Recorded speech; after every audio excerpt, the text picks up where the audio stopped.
Hai, kami dari Cap Kaki Tiga. Saya Steviansen Putri. Aku Zakira Nabila Amalia. Saya Gat Farel. Nah, di sini komunikasi yang sehat itu kan menciptakan hubungan yang kuat ya antara orang tua dan anak.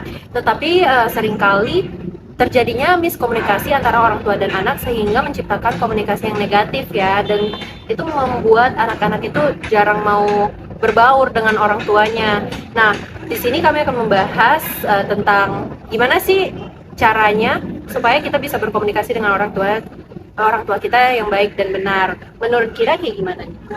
Jadi kita perlu yang namanya mendukung pertumbuhan anak. Nah, jadi anak itu butuh banget namanya dibimbing secara pertumbuhan. Karena kalau misalkan kita nggak membimbing, jadi anak merasa nggak ada peran orang tua. Jadi kita butuh banget membimbing anak gitu. Terus juga kalau misalkan komunikasi ini dijalani dengan baik, itu akan mencegah konflik. Kalau misalkan kita jarang berkomunikasi dengan anak, itu akan konflik itu banyak deh sih, ya, benar. karena miskomunikasi ya. Jadi sering-sering aja berkomunikasi dengan anak, jadi anak juga merasa dekat dengan orang tua. Terus menurut kalian gimana? Kalau menurut aku, dengan adanya komunikasi antara orang tua dan anak, itu tuh membangun kepercayaan di dua pihak itu, antara orang tua dan anak. Jadi si anak tuh juga jadi nyaman gitu sama orang tuanya mau bicarain apa. Nah, sehingga itu ngebangun kepercayaan di antara mereka berdua. Jadi kalau mau ngomong sesuatu, dia nggak sungkan ngomong aja. Terus menurut aku yang kedua tuh, dengan ada komunikasi, mereka tuh jadi saling memahami. Si orang tua tuh jadi ngerti nih si anak tuh butuh apa, maunya apa gitu. Jadi nggak ada miskomunikasi gitu. Itu yang akan terjadi kalau kita membangun komunikasi dengan orang tua ya. Nah, sekarang aku mau tanya nih, gimana sih caranya agar kita tuh bisa menciptakan komunikasi yang ideal antara orang tua dan anak? Jadi aku dulu ya. Jadi yang pertama, orang tua tuh mau ngomongin hal-hal yang berbau sensitif ke anaknya. Contohnya tuh kayak misalkan seks atau kayak narkoba. Karena di zaman sekarang tuh ada beberapa orang tua yang pemikirannya tuh pasti kayak, oh itu tuh hal yang tabu, jadi dia tuh nggak mau ngasih tahu ke anaknya. Padahal itu tuh penting banget, karena kalau nggak dikasih tahu sama orang tuanya, anak tuh bisa jadi kayak mau tahu sendiri. Nah, akhirnya tuh dia bisa terjerumus ke kayak salah pergaulan gitu. Bener nggak sih? Iya, benar juga.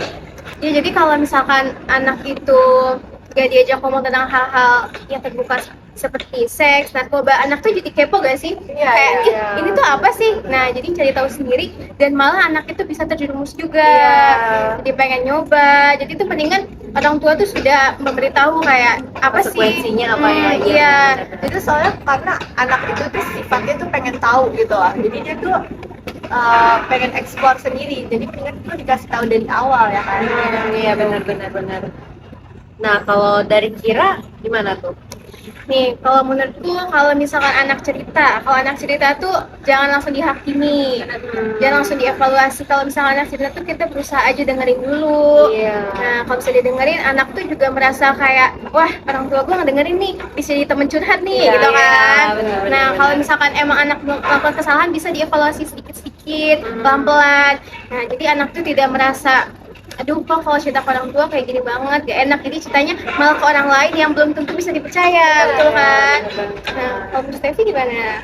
Mungkin dari aku itu tetap konsisten ya untuk komunikasi dengan anak itu, karena kalau dengan jarak yang berbulan-bulan atau orang tuanya jadi sibuk sendiri, anaknya sibuk sendiri, itu kan jadi bentrok banget ya. Jadi kita tuh harus konsisten, selalu ngomong sama anak-anak, dengan orang tua kita juga. Dan itu tuh menumbuhkan rasa kepercayaan yang meningkat, karena itu prosesnya selalu konsisten. Jadi kita tuh tahu orang tua kita maunya apa dan anak tuh juga maunya apa. Iya, pokoknya jadi kalau orang tua sesibuk apapun, usahain tuh luangin waktu buat anaknya biar ada komunikasi. Bener banget. Karena sekarang banyak banget yang gak dapat peran orang tua, malah nyari ke orang yang gak benar. Iya, benar banget lagi. Nah, kayak terjerumus ke pacaran yang gak benar, atau dengan orang dewasa yang gak benar, karena peran orang tuanya gak ada. Jadinya mereka jadi merasa, wah aku punya pacar yang lebih mengerti, aku lebih punya teman yang lebih mengerti daripada orang tua aku, dan itu kan jadi jelek banget ya Iya. ke orang tuanya, kasihan juga. Nah, kalau sekarang terakhir, selalu ingat bahwa komunikasi ideal itu memerlukan waktu ya guys, waktu dan kesabaran yang cukup banget ya. Nah, Misalkan menurutku juga nih, sebagai anak kita tuh kayak berusaha komunikasi ke orang tua gak sih? Karena kita tuh sama orang tua kita kan beda generasi, jadi nggak mungkin kita kayak terlalu menuntut orang tua. Nah, sebagai anak kita berusaha komunikasiin, misalkan kita mau cerita nih ke orang tua, tapi orang tua sebelumnya suka cerita, kalau misalkan kita cerita dihakimi, kita berusaha aja ngomong pelan-pelan. Kayak, mah dengerin adik dulu dong, kayak mau cerita juga nih, kayak gitu. Mungkin karena ngeliat teman-teman cerita ke orang tua, kayak didengerin, tapi kenapa kamu mas sendiri kayak, kok kayak Susah gini banget, ya, iya. gitu. Nah, jadi berusaha ngomong ke orang tua, karena kan orang tua mungkin aja nggak tahu seharusnya kayak gimana.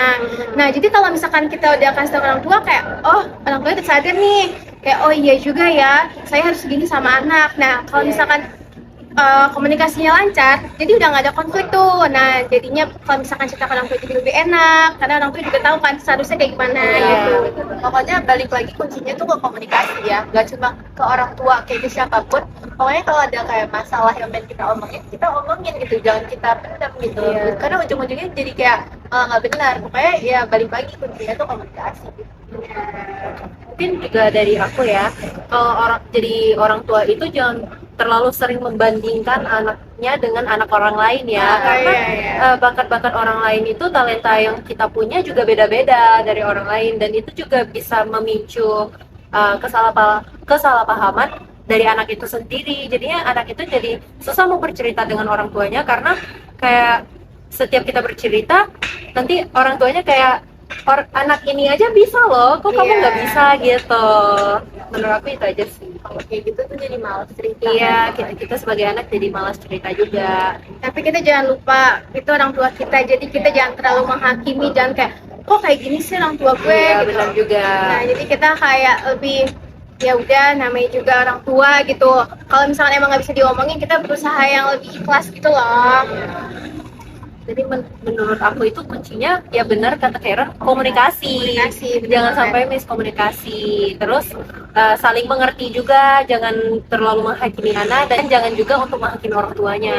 Itu aja podcast kami kali ini yang bertema tentang komunikasi yang ideal antara orang tua dan anak. Terima kasih. Dadah.